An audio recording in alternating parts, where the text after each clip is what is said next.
ವೀಕ್ಷಕರೇ, ಇತ್ತೀಚಿಗಂತೂ ಚಿತ್ರರಂಗದಲ್ಲಿ ಪ್ರತಿನಿತ್ಯ ಒಂದಲ್ಲ ಒಂದು ಸಾವಿನ ಸುದ್ದಿ ಕೇಳುತ್ತಲೇ ಇದ್ದೇವೆ. ಅದರಲ್ಲಂತೂ ಹೃದಯಾಘಾತದಿಂದ ಸಾವನ್ನಪ್ಪುತ್ತಿರುವ ಸಂಖ್ಯೆ ಹೆಚ್ಚಾಗುತ್ತಲೇ ಇದೆ.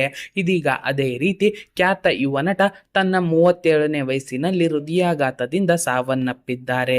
ಹಾಗಾದ್ರೆ ಯಾರಿದು ನಟ ಮತ್ತು ಇವರ ಸಾವಿನ ಬಗ್ಗೆ ಕುಟುಂಬದವರು ಹೇಳಿದ್ದೇನು ಎಂಬ ಸಂಪೂರ್ಣ ಮಾಹಿತಿಯನ್ನು ಈ ವಿಡಿಯೋದಲ್ಲಿ ನೋಡೋಣ ಬನ್ನಿ.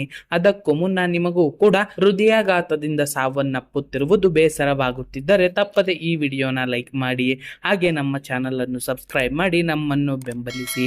ಹೌದು, ಮೂಲತಃ ಮಲಯಾಳಂನ ಯುವ ನಟ ನಿರ್ಮಲ್ ಬೆನ್ನಿ ಅವರು ತಮ್ಮ 37ನೇ ವಯಸ್ಸಿನಲ್ಲಿ ಇಂದು ಹೃದಯಾಘಾತದಿಂದ ನಿಧನ ಹೊಂದಿದ್ದಾರೆ. ಇಂದು ಮುಂಜಾನೆ ಅವರಿಗೆ ಹೃದಯಾಘಾತ ಉಂಟಾಗಿದ್ದು ಕೂಡಲೇ ಆಸ್ಪತ್ರೆಗೆ ದಾಖಲಿಸಿದರು. ಅದಾಗಲೇ ಸಾವನ್ನಪ್ಪಿ ಬಿಟ್ಟಿದ್ದರು. ಇನ್ನು ಯುವ ನಟ ನಿರ್ಮಲ್ ಅವರು 16 ಸಿನಿಮಾಗಳಲ್ಲಿ ನಟಿಸಿ ಇನ್ನೂ ಅನೇಕ ಸಿನಿಮಾಗಳನ್ನು ಕೈಯಲ್ಲಿಟ್ಟುಕೊಂಡಿದ್ದರು. ಆದರೆ ಇದೀಗ ದಿಢೀರ್ ಹೃದಯಾಘಾತದಿಂದ ಸಾವನ್ನಪ್ಪಿರುವುದು ಇವರ ಕುಟುಂಬಕ್ಕೆ ಆಘಾತ ಉಂಟು ಮಾಡಿದೆ.